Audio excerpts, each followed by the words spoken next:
Welcome to Good Business Today. I'm Whitney Fitzsimmons. A few years ago, cybersecurity was relatively unheard of and was the sole responsibility of the IT department. But with a number of cyber attacks and serious disruption to business services, this has become a major concern for boards and CEOs. To find out more about this, I'm joined by Kumar Parakala. Kumar Parakala, welcome to the program. Thank you, Whitney. So, can you just tell me how serious is this issue of cybersecurity?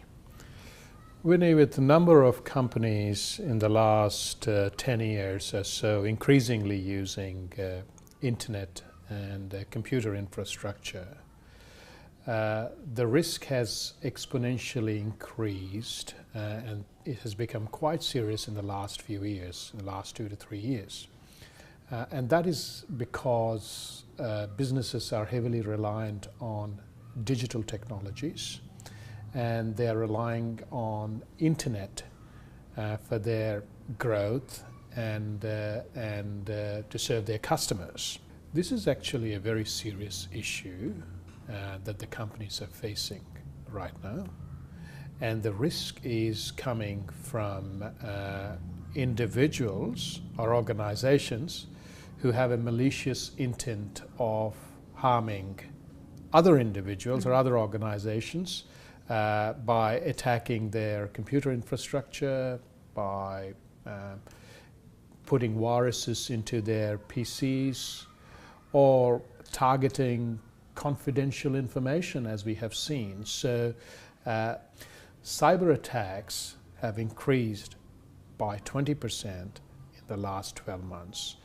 And most of the large corporations and government agencies are quite worried about it. So this is a serious issue and businesses need to do more and address this problem as much as they can. So I guess in the business context though, whose responsibility is it? Is it the boards or is it the IT department? 3 to 4 years back, IT departments were solely responsible for the security of the computer systems. It's no longer the case. Increasingly, boards are being challenged and questioned as to why they are not ensuring that the businesses where serious cybersecurity issues have emerged, why the boards are not doing what they're supposed to, why they're not fulfilling their governance responsibilities in managing risks. So 3 to 4 years back, I would have said, yes, the responsibility of the IT department, fine, no problems. But today, with the dependence of the business on technology, it is the board's responsibility to ensure that organizational risks are managed, including risks associated with cyber attacks. I'll give you some examples, Whitney, if I may, of cybersecurity related issues where companies have faced serious cyber attacks.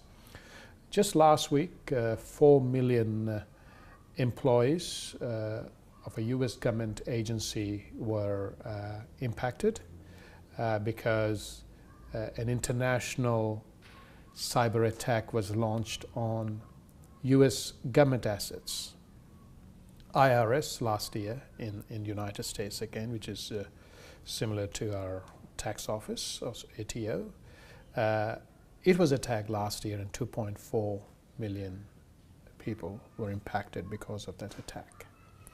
Some well-known companies like JP Morgan, Sony, Target, Home Depot, RBS, they all have experienced serious damage to the business because of cyber attacks.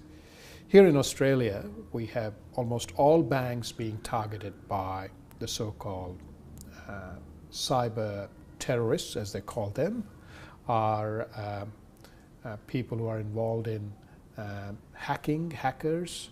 They're all targeting large corporations. So it's quite prevalent, it's quite common, and it is only going to increase. And this is an issue that boards are really worried and rightly so. So I guess what are the primary things that boards need to do to deal with cybersecurity? I think the first and foremost, boards must classify cybersecurity as a major business risk, especially if the organization is heavily reliant on technology, and that is any big company, that's the case.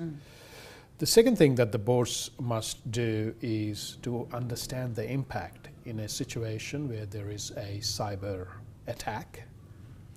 What is the risk that they are exposed to? What is the impact on business continuity? Is there going to be a financial damage of some sort? Would there be a reputational risk as far as customers are concerned? They need to get a proper handle on this. These are all very simple questions, but answers to these questions are fairly complex. So they need to understand the extent of damage should things go wrong.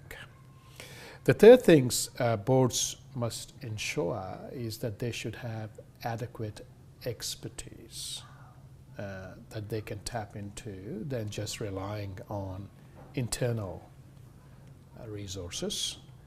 And they should have either some expertise in technology on the board, which I have always advocated, or they should have opportunities to have international experts, if it's a large company, come and talk to the boards and give an external perspective. Last but not least, I think the audit function is very important, internal audit and external audit. During the last few years, we have seen audit budgets being slashed down, and as a result of that, the areas that get dropped are technology related, and often there's not enough scrutiny of either the technology initiatives or risks associated with technology during the auditing process. I think the board needs to very carefully ensure that when they are getting external auditors in, these sorts of matters are properly covered so that they have an independent advice available to them on state of affairs. So if the boards at least do some of the things that I've just mentioned, I think they will be far ahead of many of their counterparts and will be able to deal with some of the challenges relating to cybersecurity, if not all. Kumar Parakala, thanks for joining us. Thank you, Whitney.